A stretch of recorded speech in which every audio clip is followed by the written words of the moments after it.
fa anisan'ny ministera iray kosa izay nangatany ireo fikambanana mpiarina izony mpanjifa ny ministère de la consommation ny gouvernement izay tafatsangana omaly mofo dia ahitana tokoa an'izay ministera iray izay miaraka amin'ny ministère ny varotra ministère du commerce et de la consommation naneho ny heviny ara-mbony filohan'ny RNDC tao anatin'izay.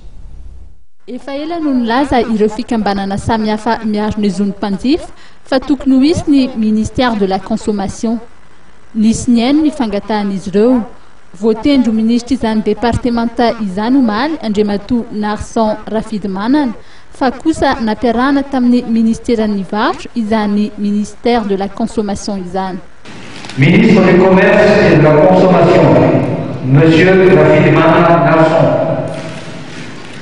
Milaza ho farisahirana ny filohan'ny tambazotra national miaro ny mpanjifa na ny RNDC. Nenay zany farisahirana zay zao satria misaotra aloha any tompona ndraiky mpanjakana fa misy mpiaino zany kay ny mpiariny zoan'ny mpanjifa amizao hoe raha nitabataba zany raha lita sy ny ekipany dia nisy ny ainy hoe nomena ny ministère de la consommation zay nangatana faly zay amizay misaotra tompona mpanjakana fa kosa eo amin'ny hoe mbola natambatra ao amin'ny commerce les consommation dia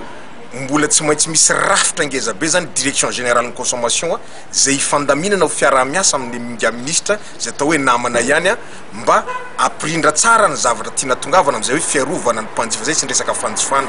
zay zany ny zavatra tiana ho ampifantarina aloha ka manatena zay fa isy ny fandaminana sy ny fomba fijery vaovao hoe ifanaraka amin'ny hitahita ny mpiariny zoan'ny mpanjifa nangataka an'izay ministère zay. Voalohany indrindra aloha resaka consommation dia tsy hoe qualité des qualité-na sakafo fotsiny fa kosa hoe aiza koa ny anatsarana na ny fomba fanafarana ny entana avy any ivelany, aiza koa ny anampiakarana ny fari-piainan'ny olona, aiza no itaizanan'ny olona, aiza indrindrandrindra ny fampahafantarana ny zoany sy ny ametrana indrindra tena cadre juridique hoe loi sur la protection des consommateurs. Zay hoe ny cadre institutionnel zao fa misy fa ny cadre juridique koa zao mbola miandry ngeza be satria mbola tokony koa hisy anankiray atao hoe conseil national de la consommation zay tena sehatra anankiray akana hevitra satria zao manko hoe droit d'être attendu ny aina aloha zao ny mpitondra fa le droit d'être informé et consulté mbola tsy ao zay zava zay ka amin'ny conseil national io ao ny consulté ny mpanjifa zay mbola tokony rafitra ho apetraka.